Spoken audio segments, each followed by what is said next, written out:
Saat ini di samping saya sudah ada kepala desa dari desa Bau Mataluo. Mungkin kita bisa cerita sedikit mengenai desa Bau Mataluo ini, Pak. Jadi selalu melakukan perlawanan atau peperangan-peperangan di antara desa ke desa, suku ke suku. Bahkan mencari kepala manusia. Dinamakan itu bangsawan penuh setelah ada Nivolasara. Nivolasara itu ada binatang buas. Tetapi jelas binatang buas mereka bisa taklukkan mereka. Untuk mendapatkan gigi itu atau Gigi taring itu betul. sangat sulit. Ada kepala manusia yang ditaruh di bangunan itu, di rumah itu. Lompat batu itu bukan sekedar olahraga, dia tidak tahu olahraga itu. Zaman-zaman dulu nggak ada yang olahraga Tahu ya. itu olahraga. Bukan karena sudah dia dewasa dan dia kawin segala macam, bukan syarat itu.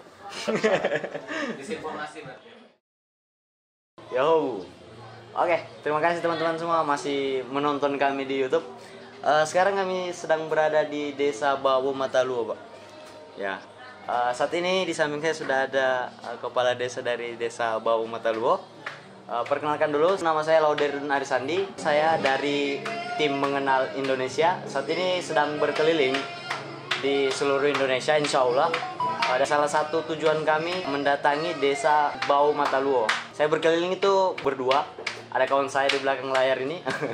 Namanya Ardianto Lilin atau Ampas Kopi, kalian sudah tahu lah, Ampas Kopi 17. Dan ada kawan-kawan lagi di belakang saya, ada Bang Hendrik, Bang Yoga, dan Bang Igo. Oke, terima kasih adik-adik. Dengan perkenalan itu saya bangga sebagai Indonesia. Itu yang peduli, bukan hanya penjelajah Ya, Pak. di Indonesia, tetapi ada nilai plusnya. Itu mau dan tahu mengenal Indonesia secara utuh, termasuk budaya dan adat istiadat. Itu nilai plusnya buat saya. Ya, Pak. Terima kasih banyak, Pak. Itu terima kasih, dan nama saya Terunawau. Jabatan sekarang itu Kepala Desa Bau Mataluo. Dan juga di desa ini, di desa budaya ini, di desa adat ini juga salah seorang pengetua adat yang namanya Siulu. Pak. Kalau Siulu itu dengan bahasa Indonesia itu bangsawan dan sekaligus pemangku adat dan pengambil keputusan di dalam adat. Itulah dia saya, salah seorang dari beberapa Siulu. Dan termasuk saya yang dituakan dalam kapasitas adat istiadat. Jadi Bapak di samping saya ini kepala desa juga dan sekaligus pengambil keputusan Pak ya dalam musyawarah adat. Mungkin kita bisa cerita sedikit mengenai Desa Bau Mataluo ini, Pak. Terima kasih, Pak. Ya, terima kasih. Dan kalau sejarah itu panjang itu, bahkan kalau dibukukan itu beberapa buku itu, beberapa halaman, dan juga sudah banyak sejarawan termasuk yang research itu mengenai Bau Mataluo. Tapi garis besarnya saja, intinya saja bahwa Bau Mataluo ini langsung jadi Bau Mataluo. Sejarahnya ada sejarahnya, yaitu kita di Indonesia. Ini sejarah secara umum ini. Kita dijajah oleh Belanda kurang lebih 350 tahun itu. Termasuk Kepulauan Nias. Dan di penjajahan itu sering ada perlawanan. Baik dari warga, bahkan tentara Indonesia dulu yang belum terakomodir sebagai tentara nasional, tetapi tentara di desa-desa dan hampir seluruh desa di Indonesia, bahkan di setiap suku. Kita bisa tahu di DIY, di Jogja, di Kalimantan kali, itu di Sulawesi kali, atau di Aceh, tapi tidak ketinggalan di Nias. Nah, kalau Nias, berbicara Nias, itu ada spesifikasinya itu Nias. Belanda itu menjajah Nias, yang mereka tahu bentengnya pertahanan Nias itu hanya satu, Dan bagi rekan-rekan yang mendengar ini, diakui tidak diakui, suka tidak suka, itu hanya desa Orahili. Kalau desa Orahili itu ada di bawah, itu desa awal itu. Desa awal. Itu ada di buku-buku sejarah, raja atau pengetua adat yang tak bisa ditaklukkan. Itu dalam bahasa Belanda itu ada, yaitu Lahiluu. Lahiluu pada waktu itu termasuk saya keturunan ke-6. Kakek moyang langsung saya. Itu Lahiluu. Pada kepemimpinan beliau, dunia mengenal dia, terutama orang Belanda dan tentara Belanda. Dan sudah beberapa kali episode itu perlawanan di Nias dan di Orahili tidak pernah ditaklukkan desa Orahili. Hanya satu cara mereka, bukan takluk atau tunduk kepada Belanda pada waktu itu, tapi berhasil mereka bakar. Di bumi hanguskan desa Orahili, yang sekarang namanya itu desa Orahili Fau. Kalau ada Faunya sekarang, itu memang benar itu karena margasi hulunya Fau. Tetapi setelah Belanda memerintah di Indonesia, itu membentuk kepala negeri, atau yang dinamakan sekarang bahasa daerahnya Tueneri. Dan itu kelicikan mereka itu dalam pemerintahan mereka. Kenapa? Karena Tueneri itu atau kepala negeri itu berada dalam satu nama atau kepemimpinan Tueneri, terdiri dari beberapa desa, belasan desa yang bergabung di sana. Tetapi untuk memperkecil rentang kendali atau hubungan mereka, artinya Tueneri itu atau pimpinan negeri itu, kepala negeri itu gampang mereka bujuk ketimbang setiap desa. Itu kesulitan mereka. Nah, itulah adanya nama Orahili Fau yang sekarang. Ya. Yang dulunya masih tetap Orahili. Tetapi sekarang itu namanya itu dan erat dan selalu dinamakan, bahkan di pemerintahan tetap Orahili Fau. Nah, berhasil itu dibakar oleh Belanda pada tahun 1853. Dibakar itu yang dibakar desa Orahili Fau. Itu di bumi hanguskan.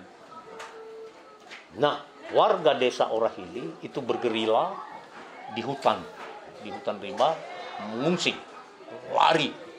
Mereka takut dan mereka mengungsi, mencari tempat yang lebih aman. Tapi mereka tempat mengungsi itu di Baru Jesifaido. Itu namanya satu kawasan di Baru Jesifaido, agak pegunungan sedikit itu dari laut. Baru Jesifaido ini terletak itu di perbatasan Kecamatan Majine sekarang. Majine dengan Kecamatan Lahusa. Disitulah letaknya Baru Jesifaido. Dan kami tidak tahu persis berapa lama di sana. Dan diperkirakan mungkin kurang lebih 1 tahun. Di sana mereka nggak betah, apalagi darah mereka, ya bukan semua orang berdarah merah. Tetapi pada saat itu jauh lebih merah lagi, merah banget. Karena mereka harus melakukan perlawanan kepada tentara Belanda. Itulah orang Indonesia, termasuk Nias, bahwa mereka bukan hanya merah darahnya, tetapi jauh lebih merah darahnya untuk melawan penjajah. Nah, mereka itu kembali menyelusuri. Bayangkan itu, jarak desa Orahili ke Kecamatan Lahusa atau ke perbatasan itu kurang lebih 39 km dengan jalan kaki. Dan jalan kakinya tidak tahu jalannya yang sebenarnya atau jalan setapak atau apa. Tapi ini hutan rimba. Apa yang ada di dalam hutan ya kita udah tahu. Hewan buas segala macam. Di situlah. Jadi kembali mereka ke desa Orahili untuk melihat secara langsung apa masih ada lagi sisa-sisa peninggalan yang sudah dibakar oleh Belanda. Kenapa mereka lihat? Ya pasti emas. Karena mereka itu punya emas yang banyak.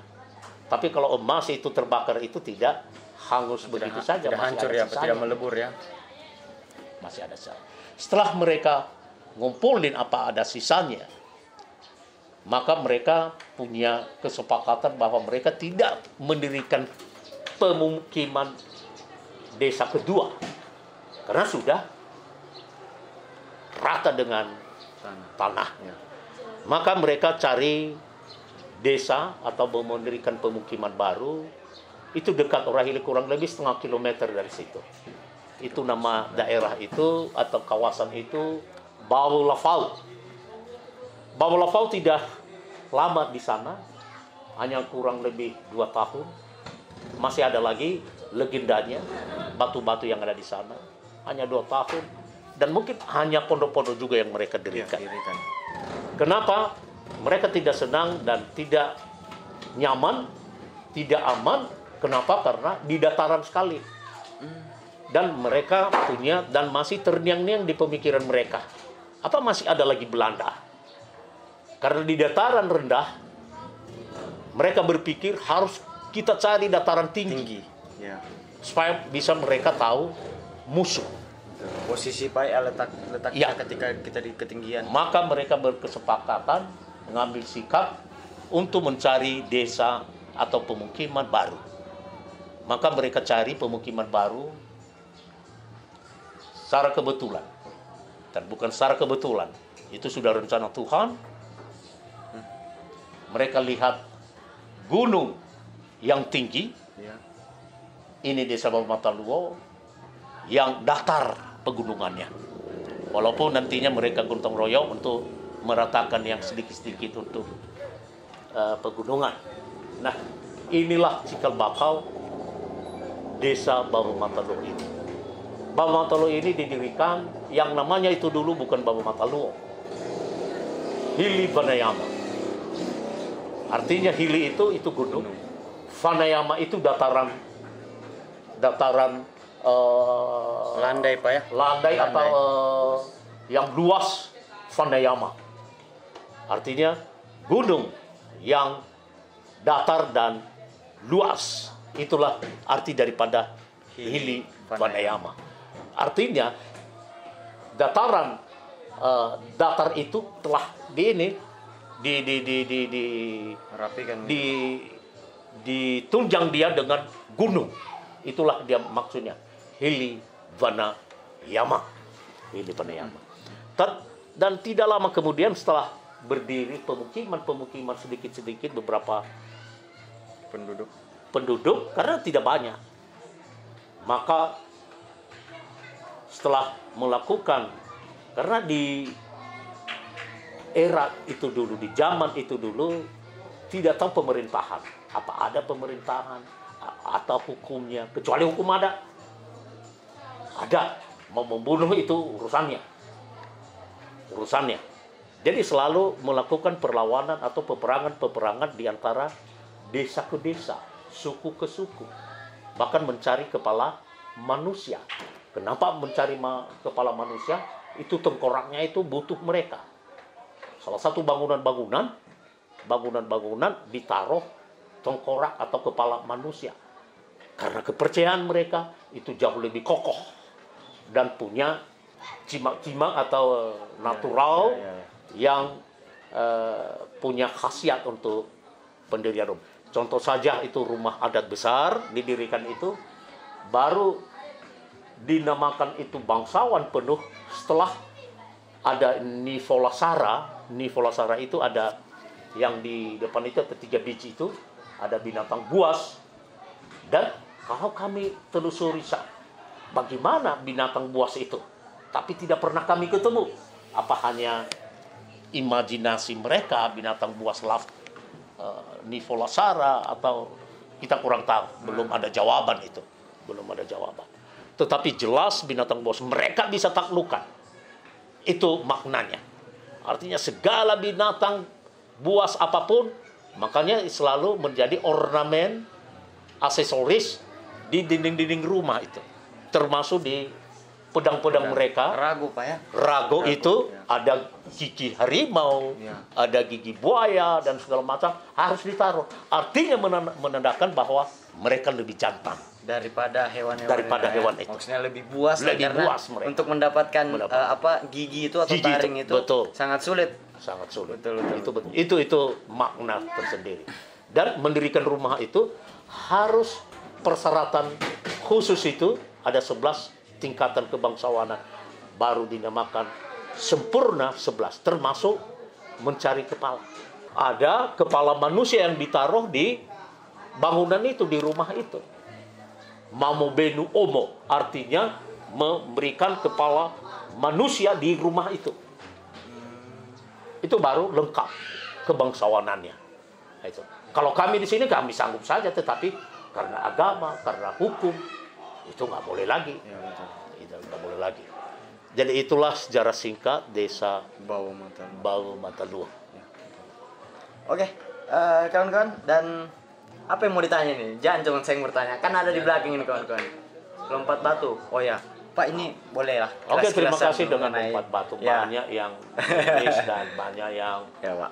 terjemahan atau memberikan keterangan yang miring tentang lompat batu. Kenapa? Ya, saya sebagai kepala desa saya menyadari itu mungkin kesalahan saya, walaupun hanya saya 2 tahun masih. Dan masalah salah memberikan penjelasan atau informasi itu, kalau saya katakan bukan kesalahan saya, karena bukan hanya dalam 2 tahun ini, belasan tahun sudah.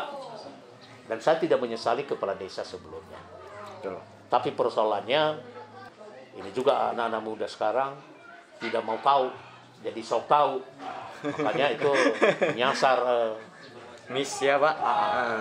nyasar mereka mau melakukan penjelasan. Nah, pada dasarnya itu lompat batu itu bukan sekedar olahraga, dia tidak tahu olahraga itu. Oh iya, zaman-zaman dulu enggak ada yang olahraga Tahu ya. itu olahraga. Kalau ada olahraganya itu hanya main-mainnya sendiri. Itu dari rago juga, ada dibuat dari rago. Oh, iya. Untuk apalah kayak takraw. Sepak takraw. Ya. Itu olahraga mereka. Tetapi lompat batu ini bukan dalam event atau apa olahraga, bukan. Tetapi itu melatih para pemuda yang lebih tangkas, yang lebih berani untuk melewati lompat batu itu. Kenapa? Karena di masing-masing desa, karena ada perlawanan musuh dengan musuh, semua di pagar, baik pagar tanah yang dilobangi keliling, kayak maupun begitu Pak. Ya, batu yang disusun, termasuk bambu-bambu runcing yang ditancap di ini, itu ditanam, itu dipagari desa-desa, mengelilingi desa. Maka oleh tokoh atau pengedua adat itu harus melatih anak-anak muda untuk bisa melewati lompat batu. Nantinya kalau diutus menjadi pasukan, dia bisa melompati pagar itu. Itulah tujuannya. Artinya dia tidak kaget lagi bagaimana melompati pagar itu, melewati pagar. Itu sudah bisa karena sudah terlatih. Itulah ajang berdirinya dilakukan lompat batu itu. Itu lompatan. Bukan karena sudah dia dewasa dan dia kawin segala macam, bukan syarat itu. Disinformasi berarti.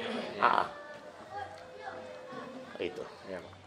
Apalagi men, ada lagi yang mau ditanya kita nih, jangan terlalu formal lah, santai lah. Pesan Bapak untuk mengenal Indonesia.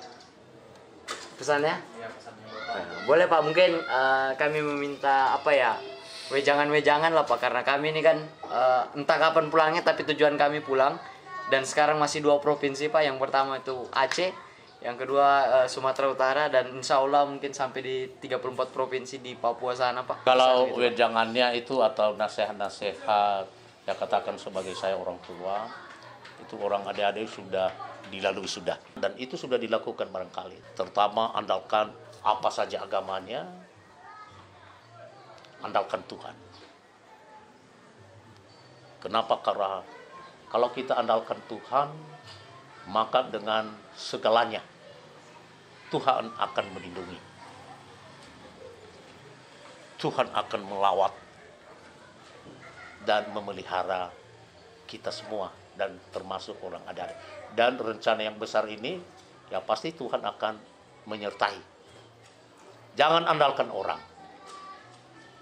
Kalau kita andalkan orang bisa saja berseberangan pemahaman. Tetapi kalau kita andalkan satu-satunya itu Tuhan, tidak pernah berseberangan Tuhan itu kepada kita. Kenapa? Karena Tuhan itu adalah sayang dengan umatnya. Adik-adik sebagai hambanya, dan saya yakini, dan harus diyakini, dan harus diimani, bahwa itu Tuhan itu ada.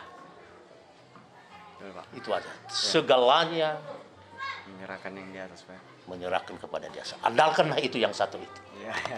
Maka segalanya bisa teratasi. Makasih banyak, Pak. Amin, amin.